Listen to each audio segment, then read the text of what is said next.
ყურანში არის თუ არა რომელიმე ცოდვილი ან დაწყევლილი ხალხის შესახებ რამე. დაწყევლილი ერის შესახებ, რომელთანაც ურთიერთობა არ შეიძლება, ქორწინება არ შეიძლება და ასე შემდეგ. ყოფილა ასეთი მოსაზრება ხალხში, რომ ასე შეკითხვა სვამენ. შუა მავალმა სალლალლაჰუ ალეიჰი ვესელემ ვედა ხუთბეზე, ვედა ხუთბე ნიშნავს ვედა არაბულად დამშვიდობებას ნიშნავს. გამოსამშვიდობებელი ხუთბე ეწოდა იმიტომ, რომ იმის შემდეგ შუა ალეისლამი ძალიან მალე გარდაიცვალა. და ეს ხუთბე შესფასებულია როგორც მუჰამმედ სალლალლაჰუ ალეიჰი ვესელემის ანდერძი. როდესაც მიმავალი კაცი რამეს დაგიბარებს.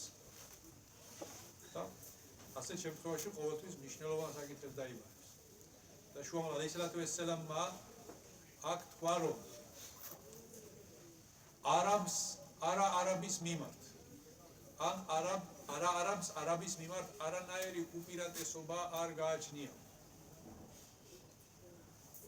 ყველა თქვენგანი ადამიანის შვილები ხართ.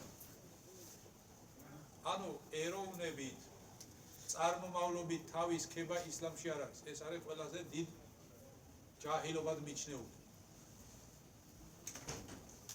არამედ ყველანი ადამიანის შვილები ხართო და ადამ ალეისლამი თვითონ მიწისგან არის გაჩენილი.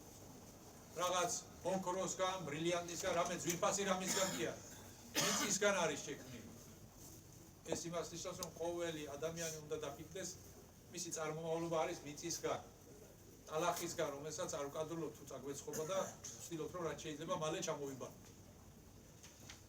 ესე იგი, თავმომწონეობა, ქეთმაღლობა, ამპარტავნობა მაგის არანაირი საფუძველი ჩვენ არ გაგვაჩნია. თავის ქება, თავმომწონეობა ისლამში არ არის. და არ არსებობს ეს ერების მიხედვით რაიმე უპირატესობა. არამედ შუა ალეისლამი ბრძანებს, რომ თქვენ ალლაჰის წინაშე ფასი მხოლოდ თაყვას შესახებ, ანუ რამ ვინც ყველაზე უფრო მეტად ხის მოშიში არის, იმას უფრო დიდი დაფასება აქვს გამჩენელი ღმერთის წინაშე. შუა სალლალლაჰუ ალეიჰი ვესელემ ბრძანა და მიანიშნა, რომ თაყვა აი აქ არისო, გულისკენ.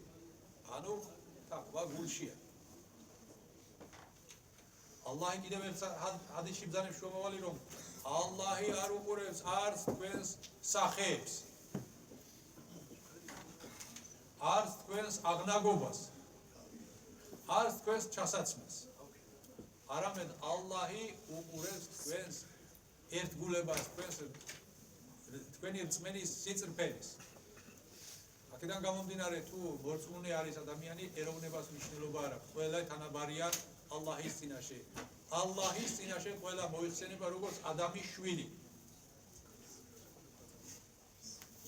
ქართველი, სომეხი, რუსი, ასეთი დახარისხებით, ასეთი კატეგორიებით კი არა. ყველა ალლაჰის წინაშე მოიხსენება ადამიანის შვილი. ალლაჰის კმაყოფილებას დაიმსახურებს, ალლაჰის წესებით მის მორჩილებაში იცხოვრებს, ალლაჰის წინაშე დაფასებული იქნება. მნიშვნელობა არ აქვს რომელი ერიდან არის. ალლაჰის მიმართ, მისი წესების მიმართ ურჩი იქნება, მნიშვნელობა არ აქვს რომელი ერიდან იქნება, რომელი წარმომავლობისგან იქნება, ის ახირეთში დაიშჭება. ჩვენ შორის კრიტერიუმით სწორედ ეს არის. რწმენაზე დაფუძნებული.